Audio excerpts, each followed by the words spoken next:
დვალიშვილის ნანატრი გამარჯვება, პირველი ემოციები, დანა ვაითის კომენტარი და მერაბის მომავალი სავარაუდო მეტოქე. ამ და სხვა საინტერესო სიახლეებისთვის უყურეთ ვიდეოს ბოლომდე. დავიწყოთ იმით, რომ ოცნებები ხდება. მერაბ დვალიშვილი სუპერ მსუბუქი წონის ჩემპიონია. 33 წლის ქართველმა მებრძოლმა ურთულესი მეტოქე შონომალი დიდი უპირატესობით დაამარცხა და ნანატრი ქამარი მოიპოვა. ქართული მანქანა უპირატესობას 5-ვე რაუნდში ფლობდა. არ არსებობს არანაირი კითხვის ნიშნები. მერაბი დამსახურებული ჩემპიონია. არავინ არ იმსახურებდა ამ ქამარს ისე, როგორც მერაბ დვალიშვილი. ქართველი, რომელმაც ამ მიზნის მისაღწევად ბევრი სირთულე გაიარა. ამერიკაში ყოველგვარი თანხის გარეშე წავიდა. სავარჯიშო ფულს მშენებლობაზე აგროვებდა. დამღლელი დღის ბოლოს კი არ ნებდებოდა და ჩემპიონობისთვის ვარჯიშობდა. სწორედ ამ თავდაუზოგავი შრომის შედეგია ის, რაც დღეს ვეგაში, სპეროს საოცარ დარბაზში ვიხილეთ. ზედმეტის სიტყვების ნაცვლად, უბრალოდ კიდევ ერთხელ დატკბით მერაბის საჩემპიონო ემოციებით. UFC-ს ქამრისთვის ვიბრძოდი, მაგრამ თითქოს ეს განსხვავებული დღე არ იყო. მე ორჯერ ვარჯიშობ დღეში, მძიმე შრომა გადავიტანე წონის დაკლებისთვის. მუცელი მტკიოდა, რადგანაც მშიერი ვიყავი, მაგრამ ეს ჩვეულებრივი დღე. ახლა შემომხედეთ, მე ჩემპიონი ვარ. ჩემს ოცნებაში ვცხოვრობ. ბევრი ადამიანის შთაგონების წყარო გავხდი ჩემს ქვეყანაში და მსოფლიოში. მე ჩვეულებრივი ბიჭი ვარ. მე ისევ მუშა ვარ. ომალი, შემომხედე, მე პირველი ვარ. ის ფიქრობდა, რომ ჩემზე უკეთესი იყო, მაგრამ აქ არავინაა ვინმეზე უკეთესი. ყველა ჩვეულებრივები ვართ. პატივი უნდა სცე ყველას.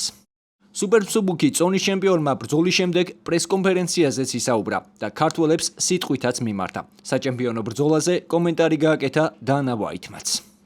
როდესაც ვაითმა წელზე ქამარი გამიკეთა, ეს საოცარი შეგრძნება იყო. ამისთვის მრავალი წელი ვმუშაობდი. ის კარგი ადამიანია და მას პატივს ვცემ. მან აღმომაჩინა და შანსი მომცა, რითაც ჩემი ცხოვრება შესვლა. აქამდე 3 ყოფილი ჩემპიონი დამარცხებული მყავდა. შონი მეოთხე ჩემპიონია, რომელსაც ვაჯობე. თავს შესანიშნავად ვგრძნობ. ეს MMA-ის ბრძოლაა და მე ყველაფრისთვის მზად ვიყავი. ჩემთვის ამ ბრძოლაში გასაკვირი და მოულოდნელი არაფერი ყოფილა. როცა მას მხარზე ვაკოცე, ამით ვაჩვენე, რომ მასზე ვდომინირებდი და ბრძოლაში ხალისი შემოვიტანე. მე ის ბიჭი არ მძულს, უბრალოდ საქმე მოითხოვს ამ ყველაფერს. უამრავ არენაზე მიბრძოლია, მაგრამ როდესაც აქ შემოვედი და დავინახე შოუს გაფორმება, ეს ნამდვილად ძალიან ლამაზი იყო. ჩემთვის კარგი გამოცდილება მოიტანა, თუმცა მე პროფესიონალი მებრძოლი ვარ და მზად ვარ ნებისმიერ ლოკაციაზე ჩავატარო ბრძოლა. საქართველოს მე მომცა ყველაფერი, მთელი ეს ენერგია და ძალა. ჩვენ ერთმანეთს ძალიან გულშემატკივრობდით. მე მზად ვარ, რომ ჩემი ქვეყნისთვის მოვკვდე. მადლობას ვუხდი თითოეულ ქართველს. ილიას და მაქსის ბრძოლას რაც შეეხება, რა თქმა უნდა, ილია ჩემი ძმაა და მას გულშემატკივრობ. მაქსი კარგი მებრძოლია, მაგრამ ვიმედოვნებ, რომ თოფურია ქამარს დაიცავს. რაც შეეხება უმარს, ის რუსეთიდან არ არის, ის დაღესტნელია, მაგრამ აქ რუსეთის დროშით გამოდის. მაგრამ აქ საქმე არ არის ჩვენ ქვეყნებს შორის არსებულ დამოკიდებულებაზე. უამრავი კარგი მებრძოლია, თუმცა ტოპ 15-დან მან მხოლოდ ერთი, სენდჰეგენი დაამარცხა. როცა ამერიკაში პირველად ჩამოვედი, სულ მინდოდა, რომ ბევრი ბრძოლა ჩამეტარებინა. პირველი 2 მარცხის შემდეგ სულ ვცდილობდი, რომ ორიენტირებული ყოფილიყავი მომდევნო ბრძოლაზე და უკეთესი გამხდარიყავი. შონომალი ტოპ მებრძოლია, მაგრამ დღეს საუკეთესო მე ვარ და ეს დავამტკიცე. მე ძალიან ამაყი ვარ იმ ცხოვრებით, რომელიც გამაჩნია.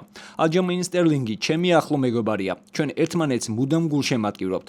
მე და ალჯო ოჯახებით მეგობრობთ. როდესაც მეუნებიან, რომ მასთან უნდა მეჩხუბა, სულ ვამბობ, რომ როგორ შეიძლება დაუპირისპირდე ტიტულისთვის ასეთ მეგობარს. ჩვენ არ გვინდოდა, რომ ერთმანეთის წინააღმდეგ გვებრძოლა. თუ ჩემი მომავალი მეტოქე ფიგიერდო იქნება, ბევრ სახალისო ვიდეოს გადავიღებ, მაგრამ თუ სხვა იქნება, მაშინ არ ვიცი. რაც მთავარია, ახლა ჩემპიონი ვარ და ამ ემოციებს ჩემს სამშობლოში ქართველებთან ერთად გავიზიარებ. საქართველოს მიყვარხართ, მალე შევხვდებით, ჩვენ ეს შევძელით, გავაკეთეთ და ყველაფერი წინ არის. გენაცვალეთ, მადლობა ყველას. აბადროებით. მერაბისგან ასეთ სტრატეგიას ველოდი. შონიც მთელი შეხვედრის განმავლობაში კარგად გამოიყურებოდა. ბასრი დარტყმები ჰქონდა. ბრძოლის დასაწყისში მათ კუთხეებიდან ერთმანეთს უყვიროდნენ და მსაჯმა შეხვედრა შეაჩერა. ვფიქრობ, ომალის მეხუთე რაუნდში მერაბის დანოკაუტება შეეძლო, როდესაც მუცელში დაარტყა. მერაბ დვალიშვილისთვის ეს UFC-ში ზედიზედ მე-11 გამარჯვება იყო. ბოლოს ის 2018 წელს დამარცხდა. ტიტულისკენ მიმავალ გზაზე მან 3 ყოფილი ჩემპიონი დაამარცხა. ჯამში შერეულ ორთა ბრძოლებში გამართულ 22 ბრძოლაში დვალიშვილმა 18-ჯერ მოიგო. შონომალის დამარცხების შემდეგ კი MMA-ის სამყაროში ტრიალებს კითხვა, თუ ვის წინააღმდეგ უნდა დაიცვას მერაბ დვალიშვილმა საჩემპიონო კამარი. ერთ-ერთი ვარიანტი შუგასთან მეორე ჩხუბი იქნება, თუმცა არის კიდევ ერთი რეალური ვარიანტი. უმარ ნურმაგომედოვი. სუპერ მსუბუქი დივიზიონის ერთ-ერთი ყველაზე ძლიერი მებრძოლი, რომელსაც 18 ჩხუბის მანძილზე ერთხელაც არ წაუგია. დაღესტნელ მებრძოლზე წინ დივიზიონის რეიტინგში მხოლოდ ჩვენი მანქანა და ყოფილი ამერიკელი ჩემპიონი არიან. თუმცა ეს ცოტა მომავლის საკითხია. ახლა საქართველოს UFC-ს 2 ჩემპიონი ყავს: მერაბ დვალიშვილი და ილია თოფურია.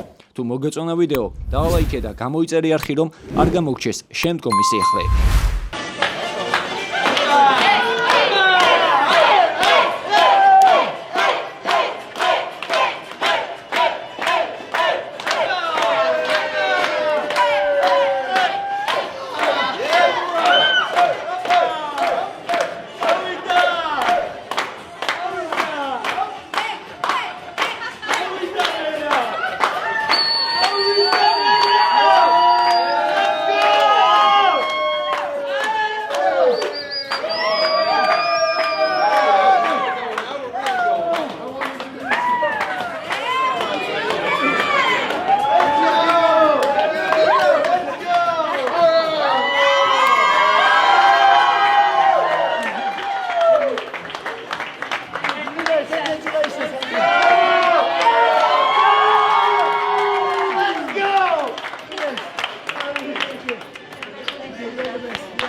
და ეს არის კრისტალბეტ ეროვნული ლიგის თამაშებს და უგულშემატკივრე ქართულ ფეხბურთს.